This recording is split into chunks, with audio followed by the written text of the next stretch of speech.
दिल को दहला देने वाला ये कांड लखनऊ अलीगंज में बहुत बड़ा कोचिंग सेंटर। ये बच्चे अपने माता पिता को ये बता के जाते हैं कि हम मेहनत करने जा रहे हैं, पढ़ने जा रहे हैं। पढ़ाई के लिए बाबू घर से दूर चले जाते हैं, लेकिन किसी की नहीं ये पता कि बच्चे अपना भविष्य बनाने जा रहे हैं। बाबू भविष्य ही खत्म हो गया। अलीगंज लखनऊ में बहुत बड़ा कोचिंग सेंटर में एसी से शॉर्ट सर्किट होने के कारण 15 छात्रों की मौत हो गई। सोचिए, जिस घर से बच्चे गए हैं, जिनके माँ बाप उनसे कितना उम्मीदें लगाए थे कि मेरा बेटा मेरी बेटी पढ़ के एक दिन मेरा नाम रोशन करेगी। पढ़ने तो गए बाबू, आज तक लौट के नहीं आए। मैं इस मंच के माध्यम से उन सभी छात्राओं को जो इस दुनिया में नहीं है सच्ची श्रद्धांजलि अर्पित करती हूँ। ईश्वर से यही कामना है उन्हें स्वर्ग में ऊंचा स्थान मिले।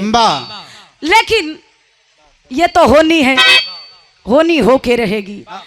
लेकिन वो दुल्हनिया जकर गौना आयल रहे वो सोचत बा, का सोचे भैया?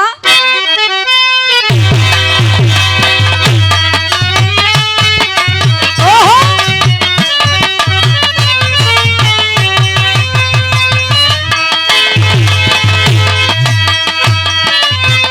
मैं ससुराल नहीं जाऊंगी। ए माई,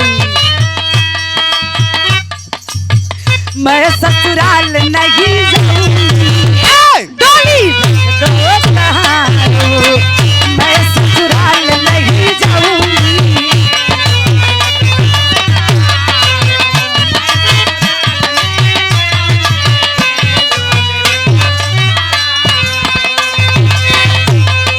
पहला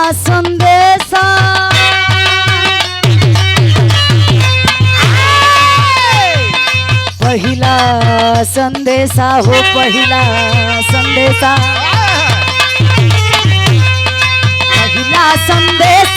ससुर जी कयाया।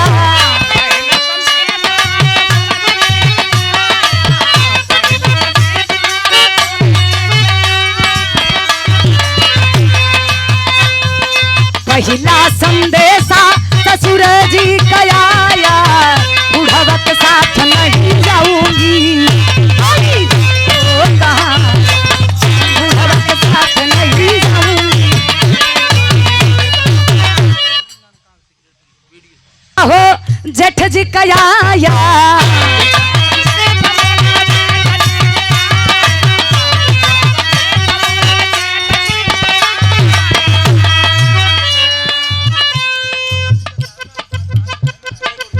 के बा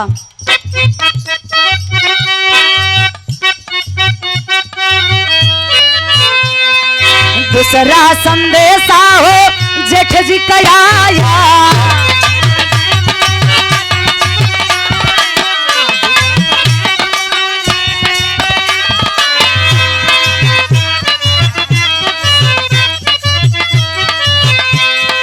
जेठ जी कयाया हो, जेठ जी कयाया।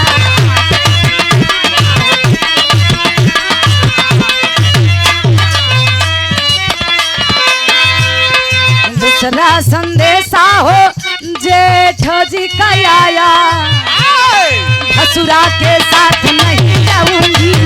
बोली रख दो कहार, भसुरा के साथ नहीं जाऊंगी। बोली रख दो।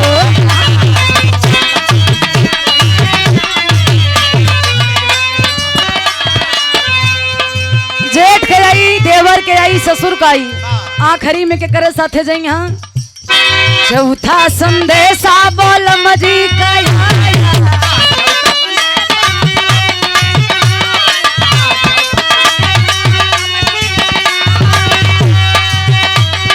राजा कयाया हो, बलमा कयाया।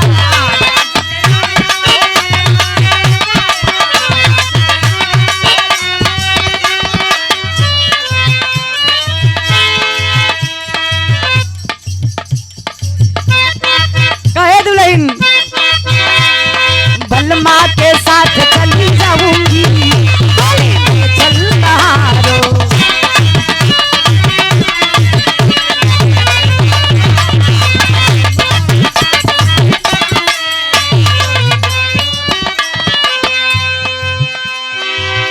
बा भाव में।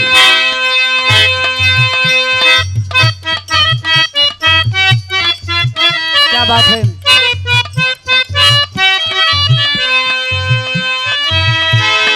खुशियाँ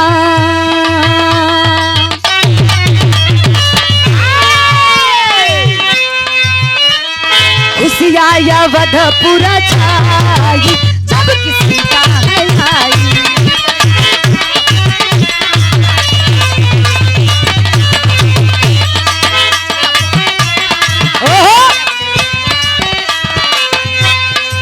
आज यहाँ के अयोध्यापुरी मान ला,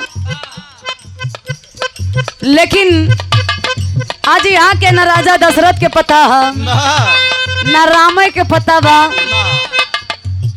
सबका कमी हमारे अतुल भैया पूरा करते हैं। सबके जरूरत होके के बातुल भैया आज के रामों के एक बार दर्शन करवाई दे। ए भैया भैया हमारे रजनीश भैया आज इनके राम के रूप मान ला। भौजी के सीता स्वरूप भौजी के आगमन भइल बा। उ खुशी में बिरहा ई भोजन लोग आवत हुवन, खुशिया के माहौल है। लेकिन जब दुल्हन के आगमन भइल तब भगवान राम के जब सीता के यहाँ गई सीता अयोध्या में, तो भगवान राम के तीनों मतारी मुंह दिखाई के रस्म करत है। कैसे?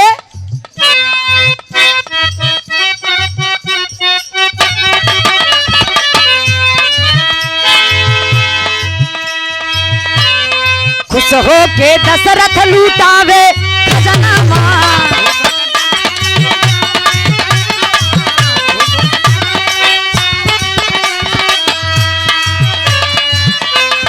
माई कौशल्या जी नाचैया नामा।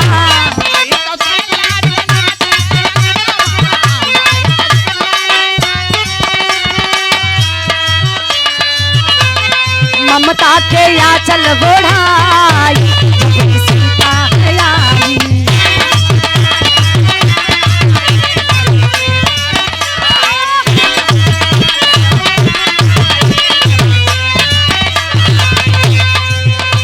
गौर करिएगा पंचो, माता सीता के जब आगमन भइल तो राजा दशरथ माता कौशल्या खुशी के मारे पागल।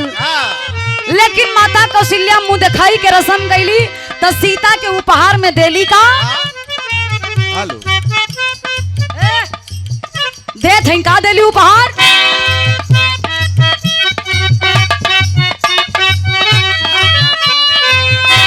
कौशल्या जी राम के थमाई तउन छनामा,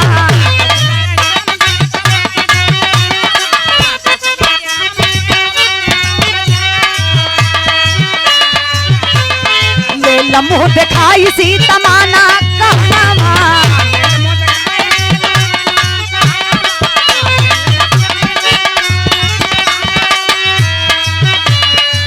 गौर करिएगा बाबू, माता सीता के कौशल्या माई काली बिटिया तो के मुंह दिखाई में देवे खातिर हमरे पास अनमोल रतन नहीं खे। हमार जीवन के अनमोल कमाई, हमारे जीवन के अनमोल गठरी हमार बेटा राम।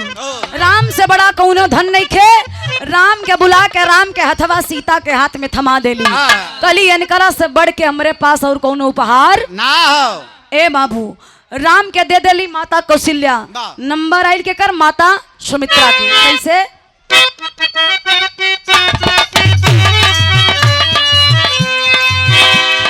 कहे सीता का दे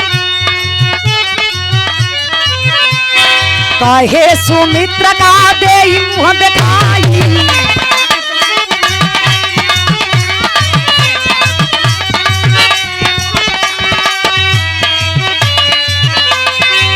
वाला खन के होली हली बोलाई।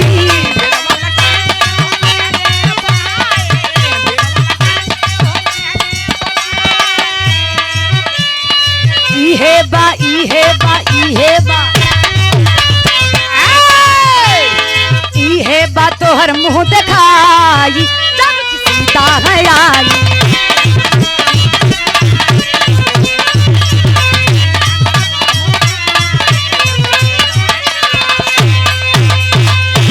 माता सुमित्रा जी सीता के घूंघट उठौली, कहली कि बिटिया हमारे पास तो के देवे पल्ले कुछ नहीं खे। तो के हम एक बहुत बड़ी कमाई देत बानी। बतौली कि राम के बिना लक्ष्मण अधूरे हैं, लक्ष्मण के बिना राम, न राम लक्ष्मण के बिना जी पहिया, न लक्ष्मण राम के बिना। लक्ष्मण जी को माता सुमित्रा बुलाती है, सीता के गोदी में बैठा देली कि बिटिया।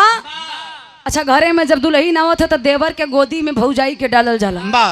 सीता जी के गोदिया में लक्ष्मण के बैठावल गई। माता सुमित्रा कहली कि बिटिया, आज के बाद लक्ष्मण के देवर ना बल्कि एक बेटा के नजर से देखी हा, और लक्ष्मण तोहरा के भौजाई ना बल्कि माई के नजर से देखी।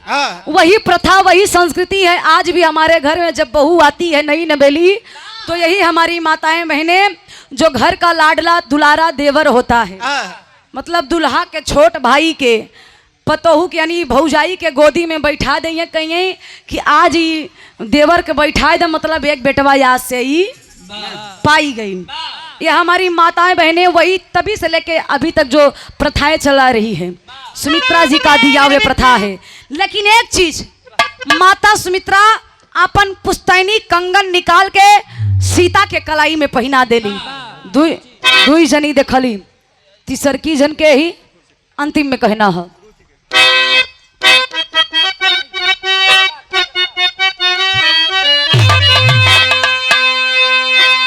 कनका महल काया के ई थमाई,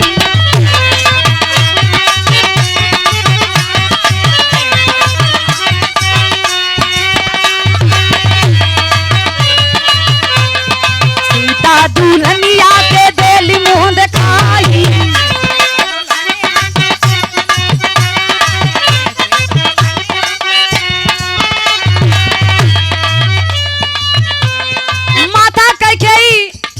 कनक महल जे माता कैकेयी के सबसे प्रिय उनकर कनक महल रहे। कनक महल के सगरो सुख संपत्ति माता सीता के मुंह दिखाई के रूप में बाबूजी दे देली। के माई कैकेयी कौशल्या से अधिक प्रेम करे वाली राम के मतारी, भगवान राम भी अपने माई से बढ़ के कैकेयी के मनलन। और कैकेयी ने कहा कि मैं अपने भरत बेटे के पत्नी को नहीं देखकर बल्कि राम की पत्नी सीता का पहले मुंह दिखाई मैं करूंगी। कैकेयी सीता के मुंह दिखाई कैली, कनक महल के सगरो राज सुख सीता के कर देली कि आज से बिटिया कनक महल के सारा राज वैभव तुहार हो गई, और हमारा तरफ से छोटा सा भेंट है। तू इतना योग्य, इतना सुशील हो कि तोहरे आगे सब कुछ फीका बा। ये माताओं का प्यार था, और हमार माई बहन मुंह दिखाई के रूप में जेकरा जितना हैसियत होकेला उतना देली। आखिरी अंतिम में खानदान के परिचय में कहना पड़ा।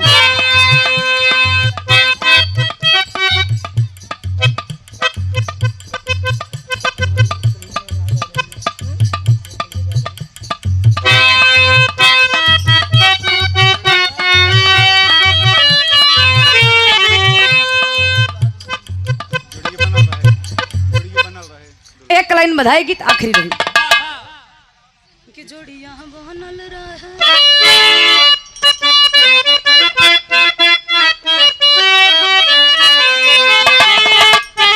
हम गावत बानी, लेकिन हमार आवाज है और लोगन के दिल के पुकार भाई। यहाँ जितना लोग बैठे लोग इस सब के दिल के पुकार भाई गीत के माध्यम से आशीर्वाद स्वरूप है नए जोड़ा खातिर। कैसे हाय हाय कि जोड़िया बनल रहे। अतुल भैया, रजनीश भैया कहाँ मिलन? कि जोड़िया बनल रहे दुल्हा दुल्हीन के समधि समधि के।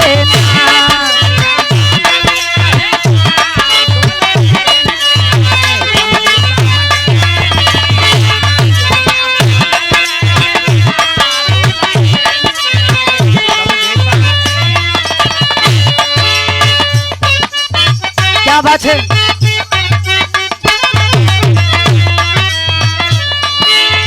समधि समधीन के हो, समधि समधीन के।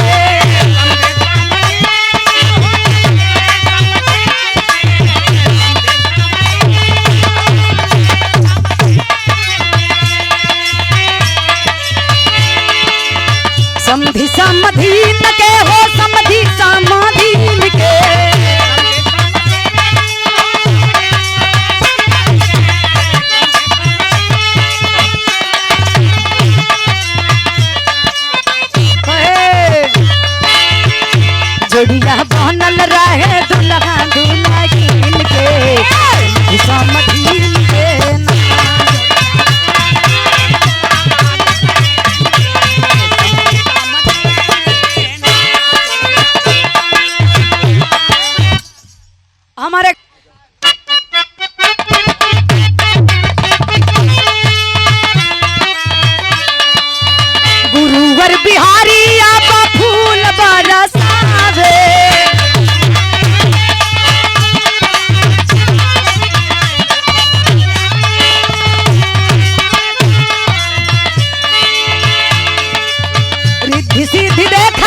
ज्योति गावत बाड़ी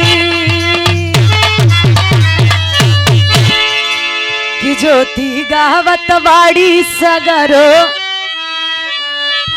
कि ज्योति गावत बाड़ी देखा झूम झूम के समधि समधि के